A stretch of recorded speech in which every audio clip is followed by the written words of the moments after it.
नमस्कार और स्वागत है।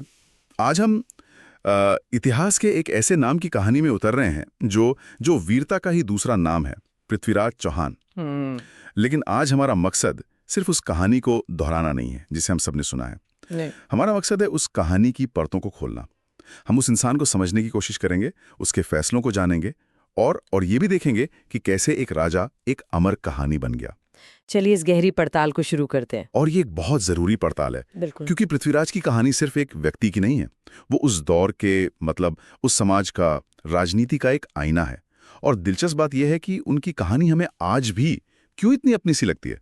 तो चलिए शुरू से शुरू करते हैं, बचपन से। हम सबने सुना है कि पृथ्वीराज बचपन से ही असाधारण थे। जिस उम्र में बच्चे खिलौनों से खेलते हैं वो तलवार चला रहे थे। देखिए, ये वर्णन सुनने में काव्यात्मक जरूर लगता है, पर इसके पीछे एक ठोस आधार है। अच्छा। हाँ, उस जमाने में एक राजकुमार की परवरिश का मतलब ही यही था। पर ये सिर्फ शारीरिक बल की बात नहीं थी। उनकी शिक्षा में युद्ध नीति, कूटनीति, धर्मशास्त्र, मतलब सब कुछ शामिल था। ये एक संपूर्ण शासक की तैयारी थी। और ये तैयारी काम भी आई, क्योंकि बहुत ही कम उम्र में उन्हें ये जिम्मेदारी संभालनी पड़ी। बिल्कुल। पिता की मृत्यु के बाद वो सिंहासन पर बैठे। यहाँ मुझे एक बात हमेशा सोचने पर मजबूर करती है, एक इतने युवा शासक के लिए सबसे बड़ी चुनौती क्या होती है? क्या ये बाहरी दुश्मन होते हैं या दरबार के अंदर की राजनीति? बहुत अच्छा सवाल है।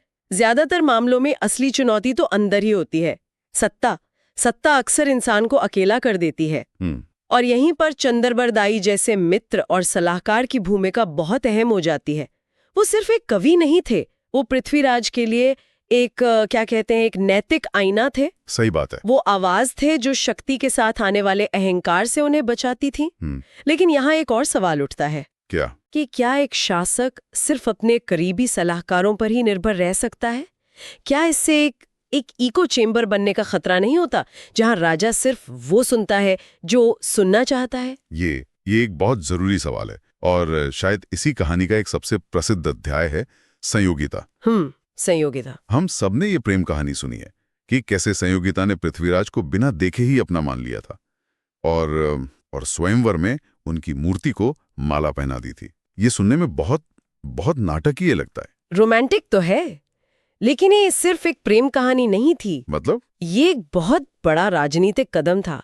संयोगिता के पिता राजा जयचंद उस समय के सबसे शक्तिशाली शासकों में से एक थे, और दिल्ली और कन्नौज के बीच पहले से ही तनाव था। अच्छा। तो इस स्वयंवर में पृथ्वीराज का अपमान करना और फिर पृथ्वीराज का संयोगिता को वहां से ले आना, ये तो आग में घी डालने जैसा था।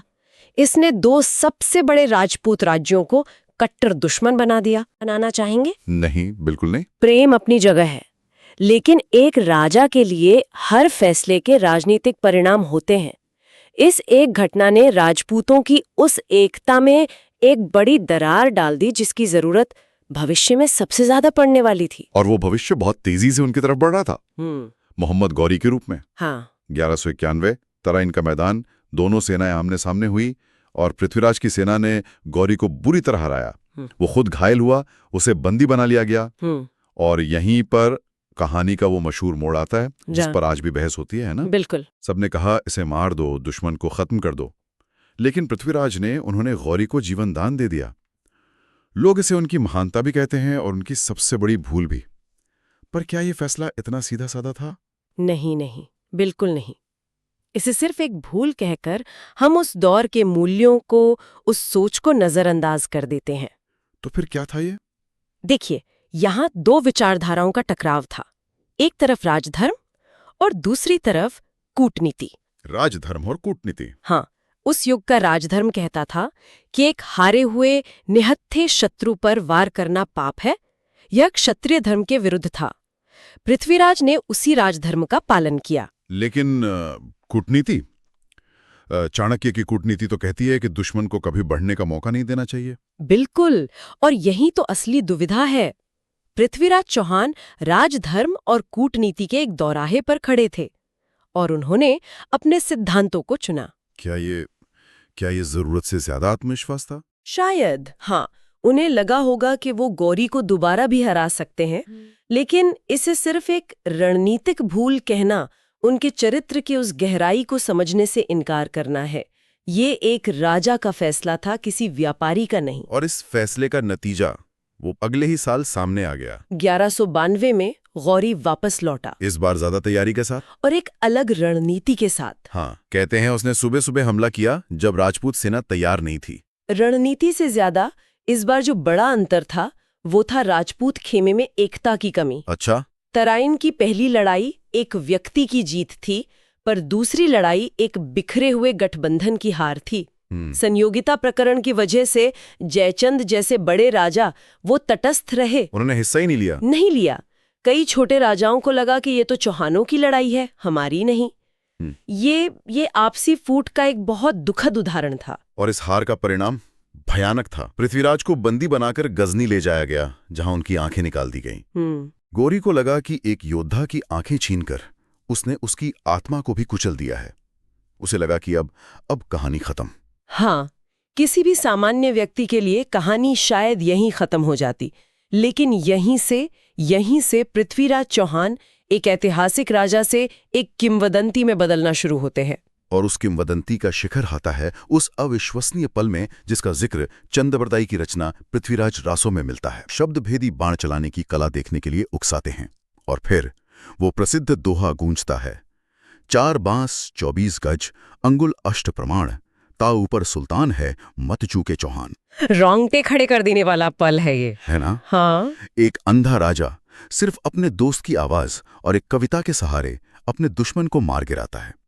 पर यहां हमें एक डीप डाइव वाला सवाल पूछना होगा, ये कहानी ये कितनी ऐतिहासिक है और कितनी काव्यात्मक? ये एक बहुत ही महत्वपूर्ण और साहसिक सवाल है।